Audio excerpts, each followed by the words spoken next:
మంచి మాట. ఎప్పుడైనా ఒకే మాట మాట్లాడే మనిషితో ఉండాలి.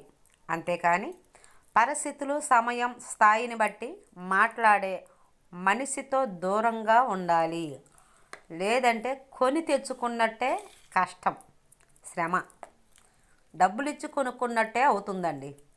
ఎందుకంటే ఆ వ్యక్తులు ఎటు కూడి కూడా నీ నుంచి ఏదైనా ఉపయోగమా, నువ్వు దేనికన్నా ఉపయోగపడతావా, నీతో నాకు ఏదైనా లాభకరం ఉందా అనే ఆలోచనతో మాత్రమే సహవాసం చేసేవారికి బహుదూరంగా ఉన్నారనుకోండి, మీకు చక్కగా మేలు జరిగిద్ది. ఎందుకంటే అనవసరంగా శ్రమ పడద్దు, అనవసరంగా కొని తెచ్చుకోవద్దు కష్టాన్ని. అలాంటి వ్యక్తులతో స్నేహం చేసి, స్త్రీ అయినా పురుషుడైనా, స్నేహితులైనా ఎవరైనా సరే స్నేహం చేసి అనవసరంగా శ్రమల పాలవుతారు. నువ్వు మనస్ఫూర్తిగా స్నేహం చేస్తావు, అవతల వ్యక్తి ఏమో కల్మషంతో